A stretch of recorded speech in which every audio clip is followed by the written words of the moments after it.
Belə bir silindir sualına baxaq. Taban dairəsinin mərkəzi O nöqtəsi, mərkəzi O nöqtəsidir. Dik silindirin yarıçapı, radiusu 15 cm-dir. Burada deyir ki, radius 15 cm. Qeyd edək. Silindirin radiusu 15 cm. Sonra AB 24, bu hissəni 24 verib bizə. CD 12 qeyd olunub. AOB üçgəninin alanını soruşur. Yəni üçbucağın, AOB üçbucağının sahəsini soruşur. Biz buradan O nöqtəsindən bu nöqtəni birləşdirsək, bu hündürlük olacaq, 12 olacaq. Eyni hündürlükdür. Yəni buradakı hündürlüklə buradakı hündürlük eynidir. Çünki bizə dik silindir deyir. Daha sonra burada dik endiyi üçün biz burada həmin bu üçbucaqda OB, burada bir K deyək məsəl üçün. OBK üçbucağına artıq Pifaqor teoremini tətbiq edə bilərik. Bura bir məsəl üçün C deyək elə ki. Bu zaman C'nin kvadratı bərabər olacaq 12-nin kvadratı üstəgəlsin 15-in kvadratına. Buradan da yazaq ki, C'nin kvadratı bərabərdir 12-nin kvadratı 144 üstəgəlsin 225.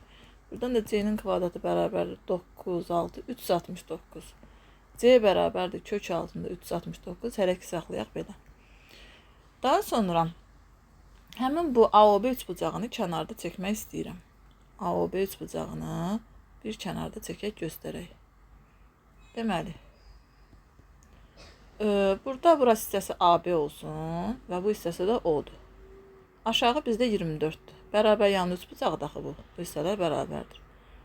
Buradan belə median hündürlüyü çəksək, bərabər yanlı üçbucaqda median hündürlüyü təxminən hər biri bir-birinə bərabər olur. Burada 12 olacaq, burada 12 olacaq. Yarıya böldü 24-dür.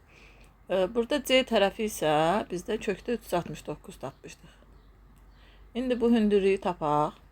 Deməli, yenə Pifaqor teoreminə görə H-ın kvadratı bərabər olacaq.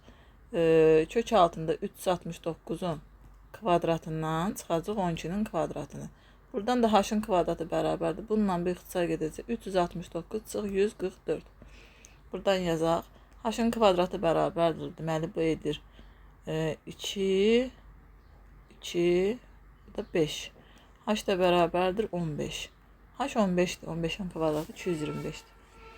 Deməli, artıq biz bu üçbucağın sahəsini hesablaya bilərik. Üçbucağın sahə düsturu necədir?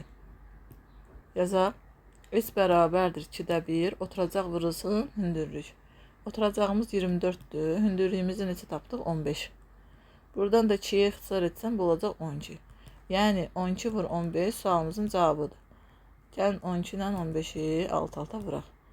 Bu 2 dəfə 5'im 10. 0 yazdım 1 yadda. 5, 6, 2, 1. 180. Doğru cavabımız olacaq 180.